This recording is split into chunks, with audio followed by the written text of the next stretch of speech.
তাদের কোনো পরিকল্পনা নাই, জনগণের জন্য কোনো কর্মসূচি নাই এবং কোনো রকমের নীতি আদর্শ তো নাই। সুতরাং তারা এগুলো বলতে পারে। কোনো দল নাকি বলছে বিএনপির এই সমস্ত কার্ড টার্ড দিবে, বলছে এগুলো নাকি সম্ভব না। আপনারাই বলেন এই কার্ড দিয়ে এইভাবে উন্নয়ন করা সম্ভব কিনা? আমরা তো পানির মতো পরিষ্কারভাবে আপনাদেরকে বলছি কিভাবে সম্ভব। কিন্তু তাদের কোনো পরিকল্পনা নাই, জনগণের জন্য কোনো কর্মসূচি নাই এবং কোনো রকমের নীতি আদর্শ তো নাই। সুতরাং তারা এগুলো বলতে পারে। তারা আজকে বলছে আমাদেরও একজন মুক্তিযোদ্ধা আছে। আরে বাবা, বিএনপি থেকে অপসারিত হয়ে একজন মুক্তিযোদ্ধা আপনাদের সাথে যোগদান করেছে, আমরা জানি।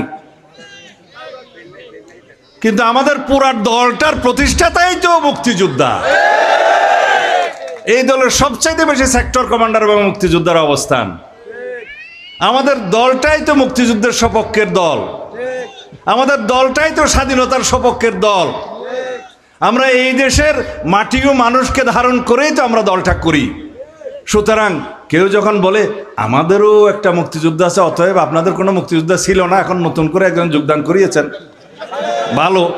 আপনারা নিজেরা মুক্তিযুদ্ধের বিরুদ্ধে অবস্থান নিয়ে, দেশের স্বাধীনতার বিরুদ্ধে অবস্থান নিয়ে এখন একটা কার্ড দেখাচ্ছেন যে আপনাদেরও একটি মুক্তিযোদ্ধা আছে। এ সমস্ত প্রতারণা জনগণ বুঝে।